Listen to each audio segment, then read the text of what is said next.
Hey there, welcome to another week in the garden. This afternoon I am just doing my evening application of BT, and I just watered a little bit, got everything watered in for the night. I've been trying to really water everything super deeply in the evening, and then hopefully that just gives it enough water to get through the day, and it can at least really stay saturated in the evening. So far everything seems to be doing okay as we're getting into this like more and more heat of the actual summer. The plants seem to be doing okay, but the budworms are so bad on my super bells and my petunias. Oh my gosh, and my makeup is running. It was hot today. We had quite a bit of heat and I was outside a lot with the girls. Oh my gosh, okay, well, you know. Anyways, I'm gonna spray down the Super Bells petunias. It has worked. Like if I stay on top of spraying it, then actually the flowers aren't too affected. But anytime I let it go for even like a day or two, I end up with all the buds getting eaten. So let's spray all that. I like to do this in the evening because the pollinators are going to be done for the night. But BT is nice because it doesn't actually hurt the pollinators. It's just whatever is going to eat. The spray bottle, I think the BT has like little granules in it, and so sometimes it takes me a while to get my spray bottle going. Okay, well, I'm gonna keep working on that, but I will spare you. I wanted to show you, I found a super cute little volunteer has started blooming. So the violas from this spring reseeded in a couple pots, just totally volunteered, and look how cute this little viola is. Nothing like a fun surprise like this in the garden, and I love the color of these. These were these really pretty kind of like brown and yellow violas, so it was super sweet in the spring and really nice with the other kind of pastel viola colors, but I also think it's like the perfect viola for fall. So hopefully they can get through July and August heat. If they can survive that, that would be really nice. Just gonna let it grow over here next to the little strawberry plant, and then there's another one over here next to the gypsy pepper that's a slightly lighter. But aren't those really, really pretty? Such a pretty variety, and I love violas. They're some of my favorite flowers. I started growing them from seed, and there's just so many different varieties. It's a really neat plant, and I love that there's so many great violas for fall too. Back in Virginia, they really were like a fall, winter, spring plant. They would grow through the whole season. So we'll see how these guys do. But aren't they so cute? So that's exciting. And look how big this gypsy pepper is getting. We're gonna be harvesting peppers soon. One thing I am harvesting right now are these sun gold tomatoes. I'm getting about one a day. But, you know, we'll take it. Little harvest. My daughter gets very excited every time we get one out of the garden. I'll have to leave the next couple on here for her to harvest herself. And, you know, more progress on the black plumtula. We'll see how much riper this will get over the course of this week. I would love to have, you know, my first tomato sandwich out of the garden soon. How nice would that be? And interestingly, these zinnias over in this container have started putting on a little bit of growth. So we might actually get some zinnia blooms out of here too, which would be kind of cool. I did find that I had a slug ate my little okra seedling. One of them is still doing okay. So you can see I put down slug bait, and hopefully that'll prevent any of the little seedlings from any of like the bean seedlings when they come up from getting damaged. I had some issue with what I thought was germination in this bed, and now I'm beginning to think that maybe it was slugs that I didn't know had already gotten into a container. Usually like the first year in most containers, or like in a container garden, you don't deal with as many pests, and then as the years go on, like the pests seem to find your garden, but they've already found this container. So the seedling that they ate, of course, was the one that was looking really healthy, and the one they left was the one that's not looking so great. So we'll see if that okra plant makes it, but if not, I'm not too worried. That's totally fine. There's not much else that I'm doing in the garden this evening. I did want to check on my sunflowers because I'm really trying to get into a lot of seed saving this year, and so I want to save some sunflower seeds, but I need to kind of figure out, I think I need to let the seed heads dry a bit more. Luckily I haven't seen any birds or anything on them, so maybe the birds haven't found the garden. They definitely have found the water because they come down here when I water. I know they notice, but maybe they haven't found the sunflower heads, which would be nice because I would like to try to get some seeds. I guess I could always put like a little baggie or something over the sunflower head, but let me show you. So this is the first one that bloomed, and I think it's probably, I don't know, like, is it ready to harvest the seeds yet? I'm gonna have to go in and do some research on this. But I want to try to save as many seeds as I can. I think that the Sunfinity seeds are probably still viable, even though it is very much like a hybrid sunflower variety. I did a little preliminary Googling just to try to figure out if you could save the seeds. And I think you can. Sometimes some of those different like varieties from the garden centers, I don't know if they start them from like cuttings or something, but you can't always save true seeds from all varieties. But I think Sunfinities, I think I should be able to save these. Anyways, I'm gonna try. These are not for like resale or anything. This is just for my own personal kind of experimentation. But I just wanna kind of like keep track of everything and see if I can't get some seed saving going on. I'm also gonna try to save some of these bishop's flower seeds. So the plants are basically dying now. They're looking kind of bad. I'm just gonna leave them. I'm gonna let them bloom out their final blooms that they have, and then I'm just waiting here to kind of see once these flower stalks really dry, and then I'm assuming I'm gonna be able to just save these seeds that are here on the end of this flower stalk. And I also plan on saving the milk thistle seeds once that dries too. I guess, you know, there should be, oh my gosh, it is so sharp. You have to be so careful with this. It is super, super sharp. I just want to save the seeds. You can actually use the seeds for, I believe, like teas and things, but I mean, this is just going to be for my own, you know, just to sow again. So we'll see how that ends up going for me. It is pushing out though some new flower buds. So the plant looks absolutely terrible. I mean, it hardly looks, oh look, spoon tomatoes. Gotta get my daughters out here to harvest those. It looks terrible. This bed is kind of like the tomatoes, the milk thistle, they're looking terrible. Of course, the pincushion flower looks perfect. Perfectly happy and beautiful. Here's my little tumbler tomato. I'm gonna harvest some of these a little early and bring them in and let them ripen fully on the counter. Because this is such a low plant, I'm worried that, you know, there's going to be pests crawling around down here.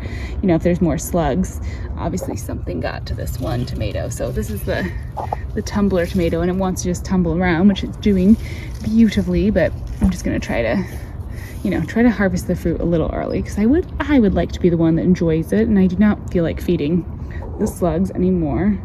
But these pincushion flowers are beautiful, and they look super happy. So that kind of encourages me, because with the look of these tomato leaves, if anyone knows outright, am I giving them too much water? I'm really struggling with why the tomatoes in this bed look like this. I thought I wasn't giving them enough water. Now I think I've gave them too much. I'm not exactly sure what's happening.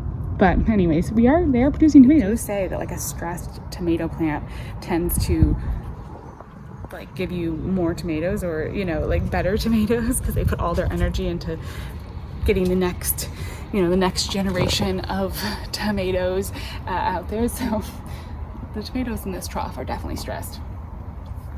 I also have to check on my little cucumber. I think I'm gonna harvest this. Let's harvest it. I think it looks like seems about the right size. And this will also encourage this plant to keep producing more, because it's got some more buds and some more little cucumbers going. The first cucumber of the year. This is so exciting. This little container cucumber. It did it. Like the little cucumber that could. Oh my gosh. This makes me really, really happy. We all have those things in our garden that are just, we struggle to grow. I think every person probably has something like that. And for me, it's just been cucumbers the last few years. I just have not gotten many cucumbers. The very first year that I gardened, I was overrun with cucumbers. I didn't grow quite as densely as I do now, and I kind of just filled an entire section, like one of my best full sun areas section of my garden and threw in some cucumber seeds and like didn't even pay attention to what I was doing. No idea. I think they were, I want to say they were like dark cucumbers. I think I got the seeds from Baker Creek. I should go back to that variety. I actually think I have some seeds for it. I should try that again next year. But I just, yeah, I like just threw them in, and then of course I did fantastic and I loved it. My husband eats a lot of cucumbers, so do I, so do the girls, and so I was like, this is great, like this is such a great garden crop, because they're one of those crops that like we actually eat. The girls, my husband, they'll eat through all the cucumbers. It's something that I can produce in the garden, and just fresh eating, we love it. And then also I was making like refrigerator pickles and we were loving those. And then the next few years I struggled to go grow cucumbers. So let's, you know what, let's just taste this. I'm dying to know what this tastes like.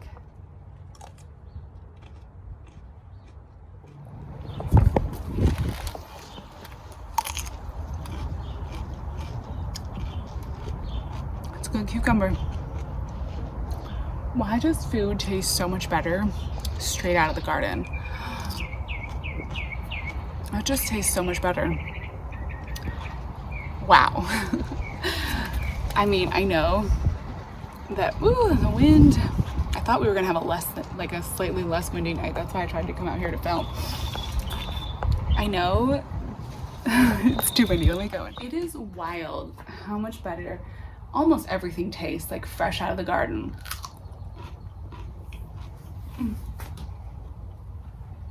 Cucumbers, green beans, tomatoes. Well, not all tomatoes to me, but I don't really like tomatoes that much. I love tomato sauce. I love spaghetti.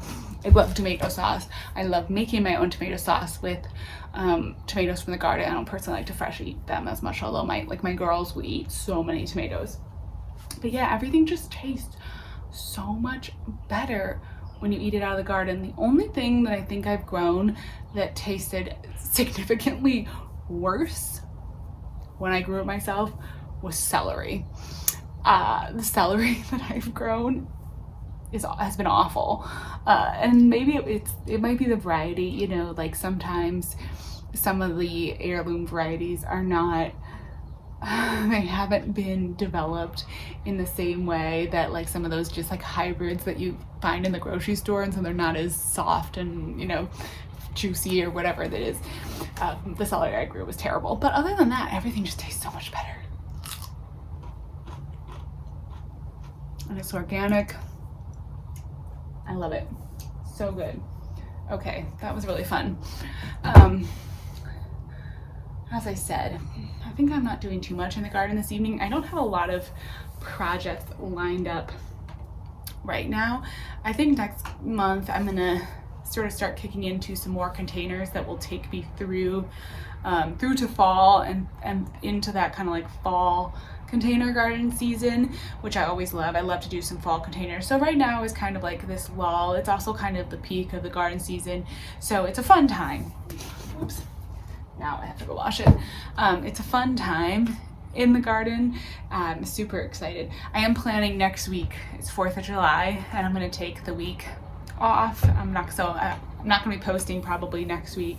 I'm just gonna take the week off and enjoy the 4th of July, which is the peak of garden season also that week. And usually I'm traveling on 4th of July and I'm not in my garden, and that usually kind of kills me because it's like the best week in the garden and I'm always gone. But this year we're gonna be here, so I am just gonna enjoy it.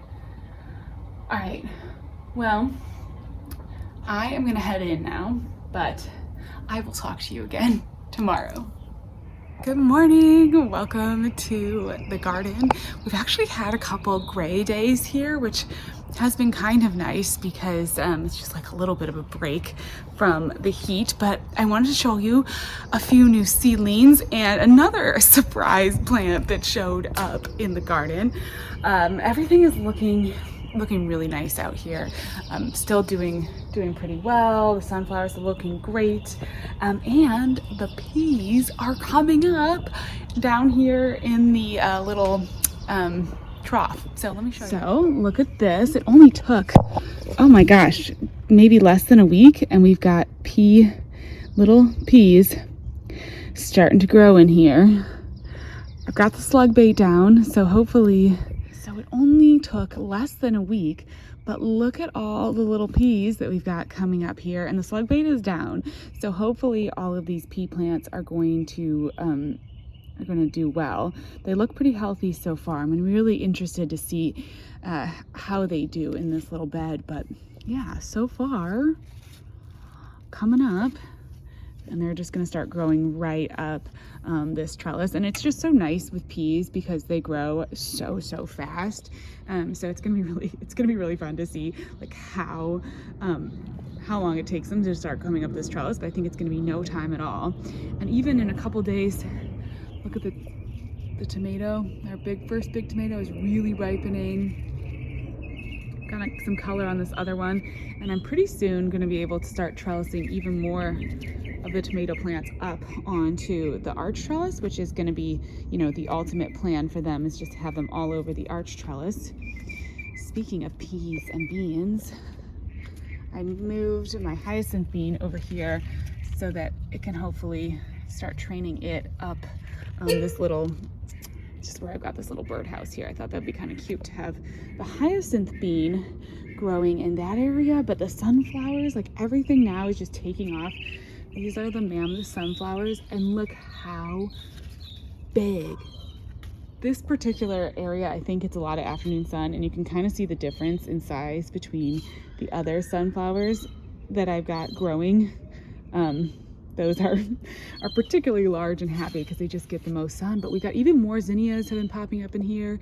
And actually I didn't even really notice, but one of the borage plants is coming up too. So I don't know, I feel like we've just got a lot of growth out here right now, which is great. And then another surprise. Okay, so these cosmos I think are pretty much done. They just look really spent with their leaves, although they're still pushing blooms all over, but their leaves just look, I don't know, the color on the leaves looks pretty bad. But I don't know if you remember, way early in the spring I tried to plant some sweet potatoes, like for like eating sweet potatoes, in this container, and then they never came up. So I gave up on them, and I thought, okay, like we're just not gonna have, you know, sweet potatoes, whatever, and I planted the cosmos. But look what I noticed the other day. I had totally missed it until it gotten this big. We've got a sweet potato coming up in here. So this will be interesting. I don't know if we're actually going to get like a harvest on these sweet potatoes. You know, growing them in a container, it's like sweet potatoes in containers. Sometimes it's a little tricky, but if nothing else, that's a super pretty vining kind of, you know, sweet potato vine. And I just thought that was so funny because it's literally months later. Fully months since I planted those out, and yeah, I don't know, now they're coming up. So I have grown potatoes in grow bags before and had really pretty decent luck with them. You know, you don't get as maybe big a harvest as you would if you were growing your potatoes in ground, but they still have done, you know, pretty well. And I did get a couple little potato harvests. I think if I have in-ground planting space in my next house, I will definitely do a lot more potatoes, sweet potatoes, that sort of thing, because they're just fun crops to grow, and they taste really good. When I had a garden plot, I grew potatoes and I loved them. They were really delicious, and there's something about fresh potatoes which is just so nice. But yeah, at the end of the season we'll have to dig up these sweet potato vines and see what grows. But I think at least it's just going to be fun to have a vine in that container. And I do think I'm about ready to pull out those cosmos containers and put in something else. I need to get something else growing in there. But now that there's sweet potatoes, who knows, we'll see. The last thing I wanted to show you is actually the zinnias that I planted up. They have come up in like 2 days. So these are the flats. There's cosmos over here, so no growth on that. But these are the flats with the zinnias. And look at this. Already. I mean, literally like 2 days. I do have them under we have a little pavilion out here. And I put them under there because, I don't know, just in case we get any rain. I don't think it's going to rain, but we've had a couple like kind of gray days. So it was kind of making me a little worried. But after maybe like after this afternoon, I'll probably put these out in sun, and then maybe just like when I'm home I'll have them out in the sun, and then move them back under this pavilion anytime that I'm not at the house, because I don't want to, heaven forbid we get like one random rainstorm here and then I lose my zinnia. But it's just, zinnias are so rewarding to grow in the summer because they germinate so quickly, and it's really fun. Obviously, patience is not my strong suit, as evidenced by the sweet potatoes that I planted on top of and kind of everything else that ends up happening out here in the garden. I have such a hard time being patient and waiting until, you know, everything has its time to come up and grow. So something that's like really pretty much, I mean, zinnias and like the peas, the beans, those are about the most instant gratification as far as seed starting that you can do, because they grow so quickly. It's really nice. Other than those things, I mean, there's just like some fun little surprises in the garden this week. Really loving, and I'm taking kind of a relaxed, quiet week. I do think that, you know, I'm gonna do some plant shopping and stuff a little for maybe next weekend, but for now, you know, I'm just coming out here harvesting my tomato of the day and kind of just, yeah, taking it sort of easy this week. Oh, okay, I can't stop showing you things. Okay, let me show you some of these blueberry muffin petunias next to the apricot agastache. This is probably the best view in the garden this week. This agastache is so happy. I'm gonna have to remember when next time I'm doing one of these cocoa fiber lined, you know, hanging baskets, that this is a great plant for that. Like, it's nice and low and short. It seems to be doing fine in the sort of like hanging basket conditions and growing really, I mean, there's a lot of plants in this container. And even though it's a perennial, it doesn't seem bothered at all to be growing in such close proximity with everything else. And then these petunias, like, just look at how many flowers there are. They are just everywhere. And this combination of colors, it's always the things that surprise you, you know. Every season I have the idea, like my ideas of what containers I'm gonna like, and then it's always the ones that I don't even realize are gonna be my favorites. But these petunias are looking great. I'm about ready. I may come in and do a tiny bit of pruning.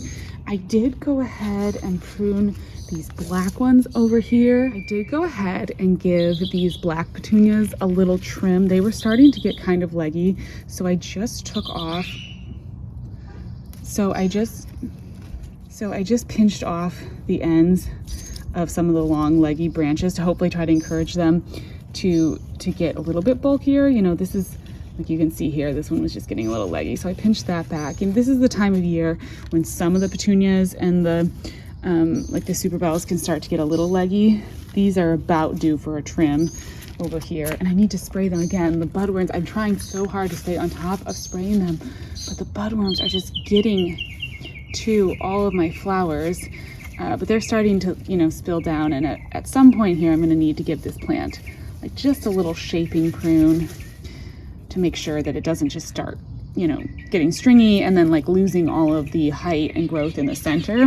This black petunia started off with a little bit of a flat center, and it's kind of done okay. And I think with the other plants in the container, you don't really mind, but yeah, I've just been trying to shape it a little bit. And I think, you know, I don't really think I want the blueberry muffins to go too much further. Maybe I'll do like one. You just pinch off, there we go. Just pinch off the top, and you'll lose like the next bloom that's coming, but they bloom so quickly that it's really not a big deal. The agastache's looking great. I've deadheaded maybe a couple bloom stalks, but honestly, it's still really blooming like crazy, and it's putting on all kinds of fresh new bloom stalks. So that is a great hard-working perennial, and I just love the look of this container. It's doing so well. Also fun, you know, we always have to check on the pumpkin, which is on its way out of the raised bed and put on its first flower. This is just one of the male flowers, so, you know, nothing like exciting yet. no pumpkins, but progress. We're gonna check in here and see if any of our we have our first ground cherry forming. There it is. It just happens so fast. There's another one. It's so, like this time of year, things change so quickly. And before you know it, you're like, the things you've been watching are all of a sudden ripe. This eggplant, I think this might be, I gotta go back and look at the plant tag. I think this may be ready soon, and I may pick it next time I have a meal that I could use this in. I think I'm just gonna go ahead and pick it early. Obviously, you know, there's so many eggplants on this plant, so it gets just covered in flowers, but I think they're only supposed to get like 5 or 6 inches long, so I think that's just about ready. I gotta double check.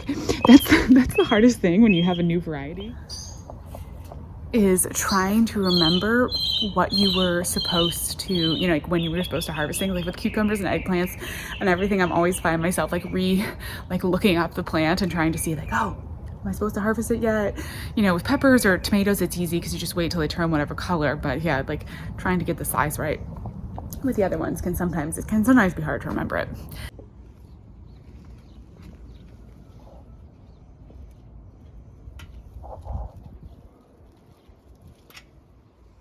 Hey, I'm back out here. It's afternoon now, but I figured I would come harvest the tomatoes at prime, like dry ripeness, you know, middle of the day. All the sugar should be concentrated.